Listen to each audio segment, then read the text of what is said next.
Welcome to ENN Gaming News for the week of March 27th, 2013. We've got a lot of content to cover in this week's episode, so I'm dividing it up in a bit of a more organized pattern. Let me know what you guys think about the new format in the comment section below, and we will see if that's something we continue doing in the future. Jumping right into it. We got a couple new game releases that I want to talk about that just came out within the past week or so. Those being BioShock Infinite, which has gotten just fantastic reviews. It's got 100% or 10 out of 10s in just about every outlet possible. I haven't gotten to play it yet, and I probably won't for a while, but let me know what you guys think about BioShock Infinite in the comment section below. Also, Gears of War Judgment came out. It didn't get the best reviews, but it certainly didn't get bad reviews. It's getting about, on an average, 7 or 8 out of 10 reviews on most websites, although I've heard some complaints from people I know about the game, but just general complaints, like saying that they just didn't like it. So if you all have played that, let me know what's going on with that as well. I loved Gears of War 1 through 3, not entirely sure what's going on with Judgment, but we will have to find out. Battlefield 3 in-game came out. This is a bit of an older release, but I finally got around to getting to play it. It introduces capture the flag game modes, motorcycles, more helicopter usage, and it's a lot of fun. Team Killer and I played around in it for quite a while. It's a lot of fun driving the motorcycles and driving the jeeps and planting C4 on tanks, and it is a ton of fun, let me tell you. Moving into new trailers, we got a lot of new trailers this week. PAX East just wrapped up last weekend, and so we've got a lot of trailers coming up. First up is RuneScape 3. They've released an announcement video with some of the staff behind Jagex talking about RuneScape 3 coming out this summer, as well as showing a couple in-game screenshots and talking about the new features. RuneScape 3 is a big upgrade to the game, building on 12 years of amazing content.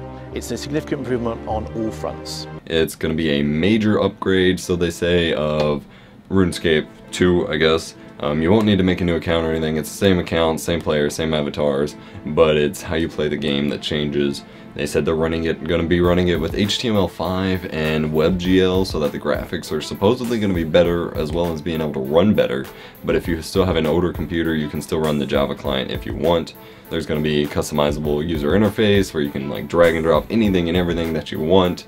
It's going to look better. They said they're going to have a more flexible camera, and then they're going to be introducing more story elements to progress the story as well. We'll see how it goes. Frankly, everybody's excited because Jagex just released RuneScape 2007 back to the public. So, obviously newer stuff with RuneScape isn't that popular, but we'll see how it goes. Check that link out in the description below. A new Assassin's Creed 4 gameplay trailer was released. It looks a lot of fun. It's still, even though it's pirates, it still looks like solid Assassin's Creed gameplay. Hopefully it'll be a bit faster than Assassin's Creed 3. And they also announced a bunch of the Collector's Edition info, which I'm going to have to read off paper because there's a lot. But the Collector's Edition's available for Assassin's Creed 4. We have the Black Chest Edition, which is a Uplay exclusive. Comes with a premium quality 55 centimeter diorama of Captain Edward on Jackdaw's bow, exclusive steelbook case, high quality art book, official soundtrack, lithographs in their protective envelope, canvas prints, and all existing additional Assassin's Creed 4 Black Flag content, including single player missions, skins and weapons, a collector's box, and physical pirate booty, parchment world map, and original Black Flag replica. So basically you're getting a giant chest full of lots of pirate stuff. And that is really cool. And this is the Uplay exclusive edition, which means you have to buy it online on Uplay, and they'll ship it to you. But it's worth it considering how much comes with it. Next up, we have the store game in the UK and the GameStop in Ireland. It's the Buccaneer edition. And it comes with a premium quality Edward Kenway figure on the Jackdaw's crow's nest, high quality art book, soundtrack, lithographs, collector's box, and unlockable in-game content. So kind of like the previous edition, but with a little bit less stuff. I'm not sure why they're separating it so much, but I don't make the decisions. The Skull Edition, which is for the entire UK market, collector jumbo steel case, high quality art book, soundtrack, lithographs, and in-game content. So not as much physical stuff. The Special Edition, which is exclusive to game in the UK and Extravision in Ireland, just has unlockable in-game content. Okay, I'm guessing that's just a regular pre-order bonus. The Black Island pack is the North America GameStop edition.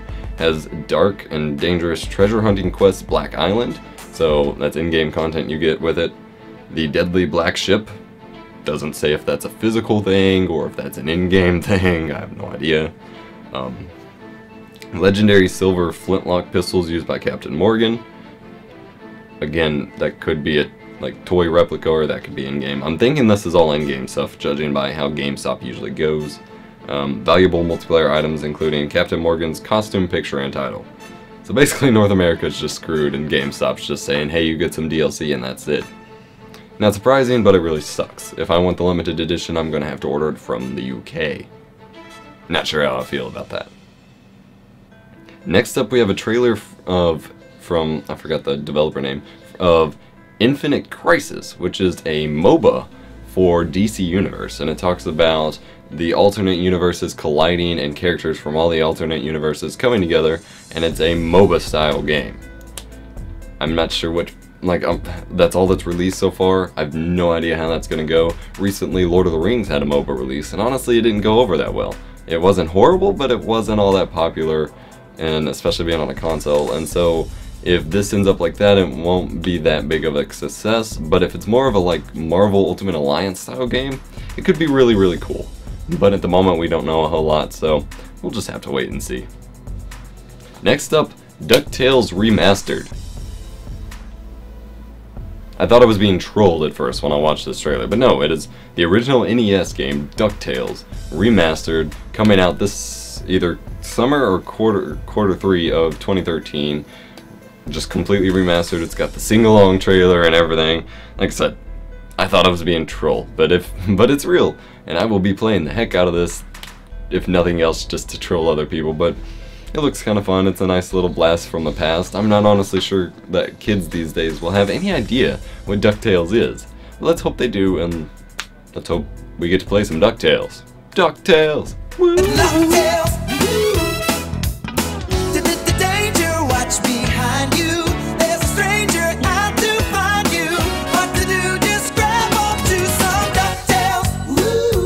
Next up we have Teenage Mutant Ninja Turtles, Out of the Shadows. Not sure what style game this is supposed to be. It looks pretty actiony, it's got some really fluid looking combat, and of course there are 4 turtles, so we can hope that it has offline and online, like split screen and online co-op. It says download summer 2013, which means it's probably an Xbox Live Arcade game or a PSN game, you know, that style game, download only. But it has a kind of dark and gritty graphics, so it's not going to be a children's game. It's going to be a pretty good action combat game, and I'm looking forward to see more from that. It looks like it could be a lot of fun. I've been missing my turtles. We've got the Dead Island Riptide They Thought Wrong trailer, showing the sequel to Dead Island. Looks like it's going to be a pretty solid sequel. Looks like it's still going to be a lot of fun, introducing a couple new characters, bringing back the old ones. The gameplay looks pretty good. From what I played at Dead Island 1, it was a lot of fun, but as far as, you know, I didn't finish it. I didn't get to play enough of it. We should probably get Chew a copy to play, that way we can play together and finish it. My only concern is the graphics look pretty cheesy in the trailer. I don't know if that's just for the trailer, if it's going to look better, if the PC graphics are going to look better, but the graphics look pretty cheesy, and I like my zombie games to look pretty good, so I'm not sure what's up with that.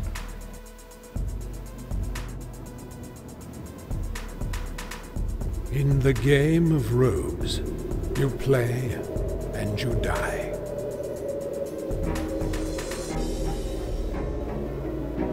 O carrera nida.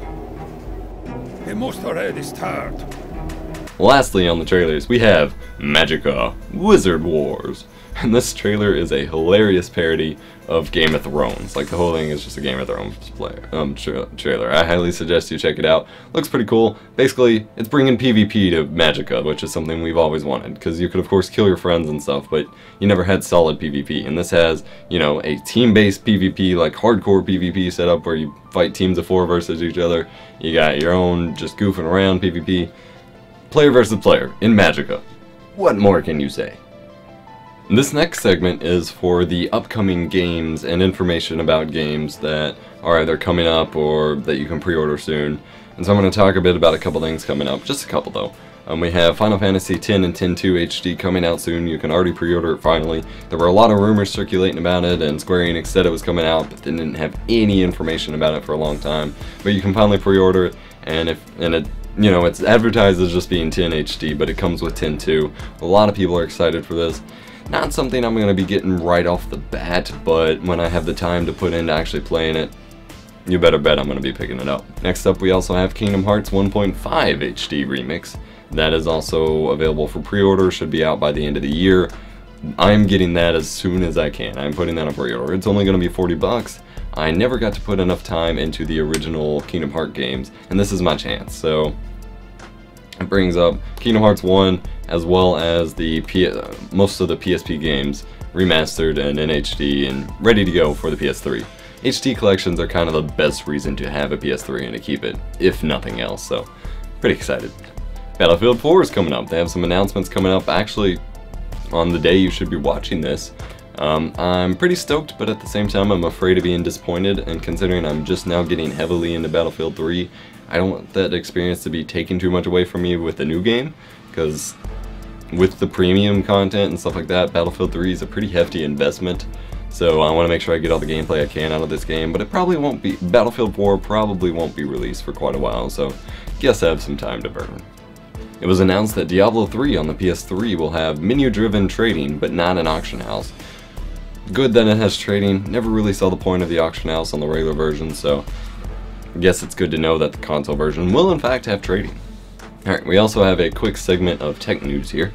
A company called, or a group rather probably, called Hyperkin announced their new console, the Retron 5, which will play Nintendo, Super Nintendo, Game Boy Advance, that is an important one, Game Boy Advance, Sega Genesis, Famicom, which is the Japanese Nintendo, all those cartridges. It will play them all in one slot, and it has HDMI output, and it can, play the games up to 720p.